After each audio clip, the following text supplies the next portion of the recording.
Hi students, ये आपका physics में वैद्युत द्विध्रुव के कारण वैद्युत क्षेत्र की तीव्रता। इनमें दो स्थितियां होती हैं, अक्षीय स्थिति और निरक्षीय स्थिति। तो इनमें आपको अक्षीय रेखा पर स्थित बिंदु पर वैद्युत क्षेत्र की तीव्रता की गणना करनी आप लोगों को बताया जा रहा है। यहाँ पर जो होता है ये द्विध्रुव दोनों आवेशों को मिलाने वाली रेखा को हम लोग अक्षीय रेखा कहते हैं।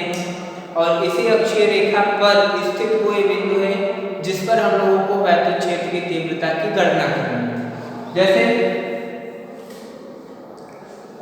मान लिया गया कोई द्विध्रुव जो बिंदु आवेश प्लस क्यू तथा माइनस क्यू से मिलकर निर्मित है। कोई वैद्युत द्विध्रुव है जो माइनस क्यू तथा प्लस क्यू दो आवेशों से मिलकर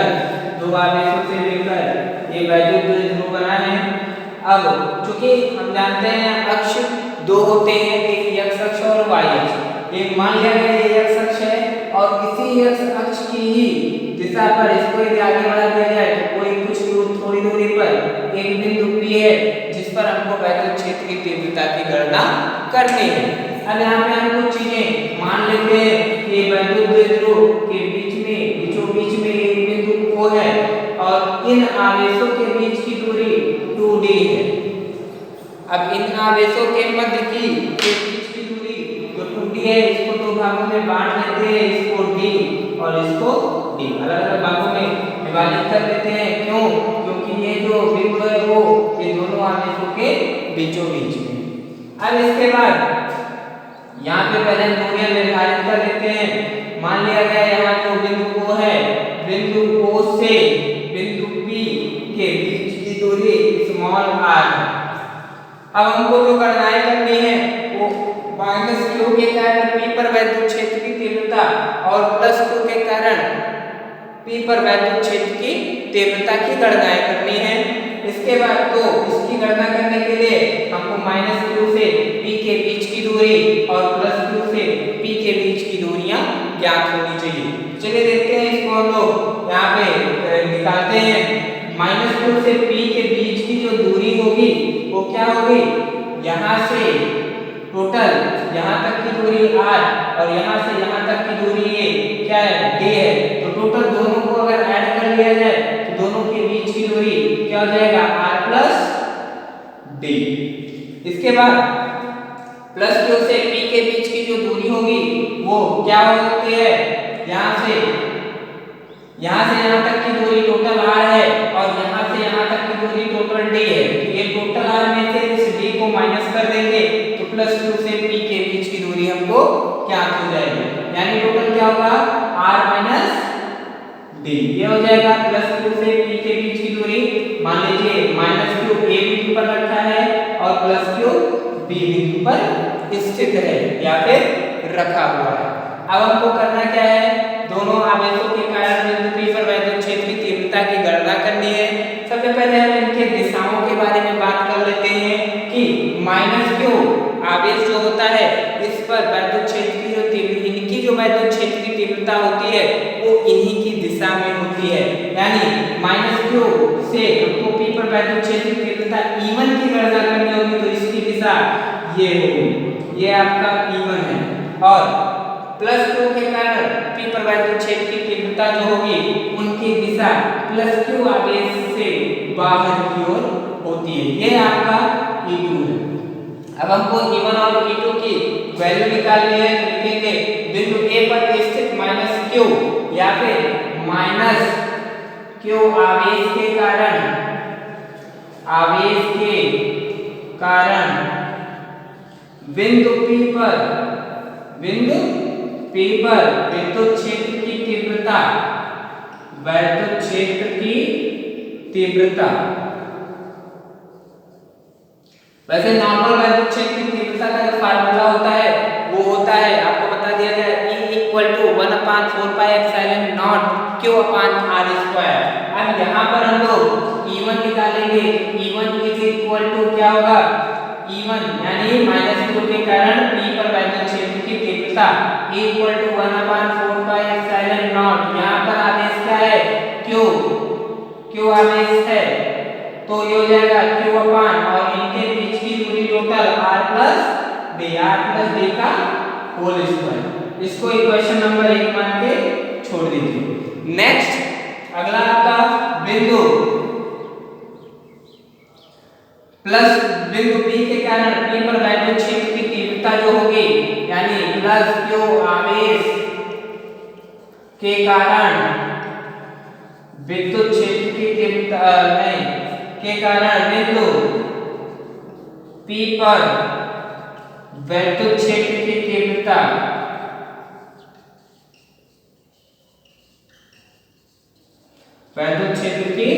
तीव्रता यानी E2 इक्वल टू 1/4πε0 Q अपान बीच की दूरी कितनी है प्लस Q से P के बीच की दूरी r माइनस d का होल स्क्वायर। अब यहाँ पे हमको ये देखना है कि माइनस Q से बिंदु P पर वैद्युत क्षेत्र की तीव्रता का मान अधिक होगा कि प्लस Q।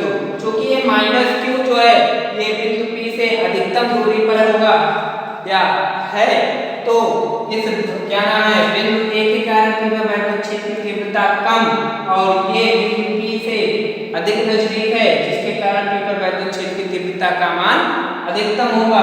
तो यहाँ पे क्या होगा जो E2 की वैल्यूएशन है वो इज ग्रेटर देन E1 होगा यानी E1 से E2 की वैद्युत क्षेत्र की तीव्रता अधिक होगी। तब हम लिखेंगे अतः परिणामी क्षेत्र की तीव्रता परिणामी वैद्युत क्षेत्र की तीव्रता विद्युत क्षेत्र की तीव्रता यानी E is equal to E2 minus E1। E2 में से E1 को माइनस करेंगे तो जो बिंदु P है इस पर वैद्युत क्षेत्र की तीव्रता ज्ञात हो जाएगी।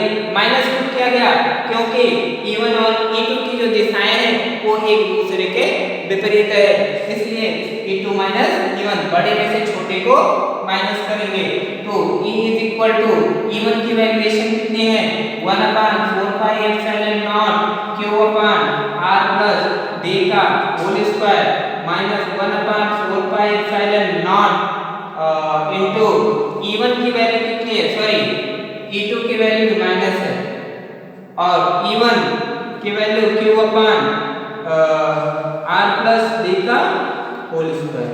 यहाँ पे आप देखिए कि Q अपान 4πε0 कॉमन है इसको कॉमन बनाएंगे और ब्रैकेट में बचेगा क्या 1/r माइनस d का होल स्क्वायर और माइनस 1/r प्लस d का होल स्क्वायर।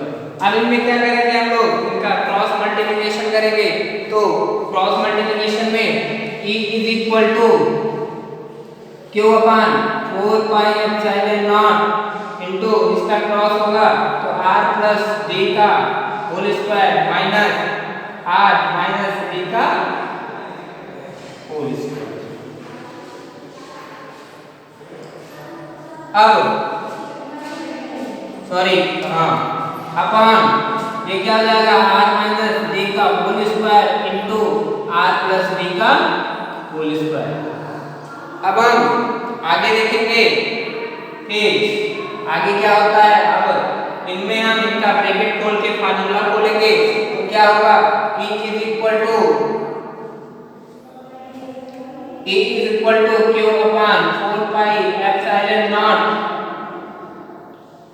और इसका फार्मूला a स्क्वायर यानी r square plus d square यानी b स्क्वायर और प्लस 2ab यानी 2r एंड d और उसके बाद फिर माइनस का चिन्ह है और माइनस का चिन्ह जब हम लगाएंगे तो खोलते समय ये ध्यान रखेंगे कि ब्रैकेट का जो साइन होगा वो फिर चेंज हो जाएगा तो क्या हो जाएगा a square minus b square और चूंकि माइनस 2 ये भी होता है तो हम लोग यहाँ लिखेंगे प्लस 2rd लिखेंगे 2rd अपान इन दोनों का मल्टीप्लिकेशन होगा तो ये हो जाएगा r square minus d square का होल स्क्वायर। अब देखते हैं यहाँ पे हमारा r माइनस प्लस में है कैंसिल d माइनस प्लस में है कैंसिल। अब बचा क्या a equal to Q upon 4πε0 और बचा क्या 2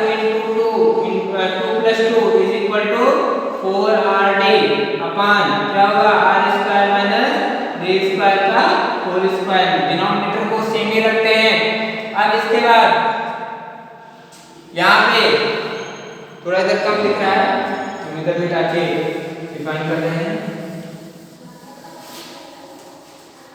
अब इसके बाद क्या होगा, E इज इक्वल टू, इसको थोड़ा सीक्वेंस में लिखते हैं, E इज इक्वल टू क्या हो जाएगा, equal to 1/4 pi epsilon naught और Q R D 4Q R D upon R square minus D square का होल स्क्वायर। अब इसके बाद यहां पर हम देखते हैं कि जहां हम जानते हैं जो वैद्युत ध्रुव आघूर्ण होता है वो P is equal to 2QD होता है। क्या होता है, 2QD होता है। तो हम लिखेंगे E is equal to 1/4 pi epsilon naught, ये 4QRD को हम लोग 2QD में कन्वर्ट करेंगे, इसमें 2QD में, इसको लिखेंगे 2 into 2, 2 is 4 और 2 into 2 और बचा Q और into D इसके पास लिखेंगे R बगल में अपान R square minus D square का होल स्क्वायर। नेक्स्ट हम आगे बढ़ते हैं।